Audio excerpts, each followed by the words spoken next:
સુરતના સિંગણપોર વિસ્તારમાં મહિલા પોલીસ કોન્સ્ટેબલે આપઘાત કરી લીધો હતો। આ આપઘાત અગાઉ મહિલા કોન્સ્ટેબલે સુસાઇડ નોટ લખી હતી, જેના આધારે તપાસ હાથ ધરવામાં આવી હતી। આ દરમિયાન આપઘાત કરનારની રૂમ પાર્ટનરનું નિવેદન લેવામાં આવતા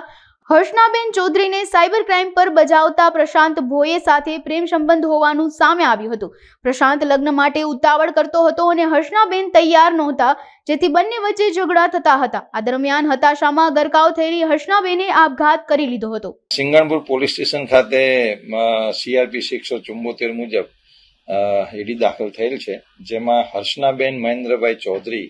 જે સિંગણપુર પોલીસ સ્ટેશન ખાતે નોકરી કરતા હતા અને તેઓએ હેંગ થઈને સુસાઇડ કરેલું છે, એની તપાસ સિંગણપુર પોલીસ સ્ટેશનના પોલીસ ઇન્સ્પેક્ટર જાતે કરી રહેલ છે। આ તપાસમાં એક સુસાઇડ નોટ રિકવર થયેલી હતી, જેમાં કોઈનો કોઈ નામજોગ ઉલ્લેખ નથી, પરંતુ છેલ્લી લાઇનમાં બેન એવો ઉલ્લેખ કરેલ છે કે બહુ મોટી ભૂલ કરી નાખી છે અને જેની પર ખોટો વિશ્વાસ મૂક્યો, જેને કંઈ મારી પડેલી નથી। તો આ અનુસંધાને પોલીસ અલગ અલગ એંગલથી તપાસ કરી રહેલી છે અને પારિવારિક કોઈ પ્રશ્નો છે કે નહીં અંગે તપાસ કરી રહેલી છે। એમના જે રૂમ પાર્ટનર બહેનના હતા જિગીશાબેન ગામિત, એમની પ્રાથમિક જે પૂછપરછ કરેલી એમાં એવું ધ્યાનમાં આવેલું હતું કે હર્ષનાબેન જે હતા એમને એક પ્રશાંત સીતારામ ભોઈ જે પોલીસ ડિપાર્ટમેન્ટમાં સાયબર ક્રાઇમ સેલની અંદર ફરજ બજાવે છે, તેમની સાથે પ્રેમ સંબંધ હતો। તો આ અનુસંધાને ગઈકાલે પોલીસ ઇન્સ્પેક્ટર સિંગણપુર દ્વારા પ્રશાંત સીતારામ ભોઈને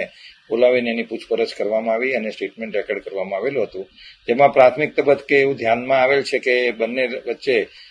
છેલ્લા 3 વર્ષથી પ્રેમ સંબંધ હતો અને બંને લગ્ન પણ કરવાના હતા અને આ અંગે બંનેના ફેમિલીને ખબર પણ હતી। આમાં પ્રશાંત ભોઈ જે છે, જે સાયબર ક્રાઇમ સેલમાં ફરજ બજાવે છે, તેઓ મૂળ ડાંગ જિલ્લાના વતની છે અને છેલ્લા 10 દિવસથી એ પોતે ડાંગમાં હતા અને ડાંગમાં હોવાના લીધે ત્યાં કવરેજના લીધે બંનેનો સંપર્ક રહેતો નહોતો, જેથી જે હર્ષનાબેન છે થોડા ડિપ્રેશનમાં હતા અને ડાંગમાં ગયા પછી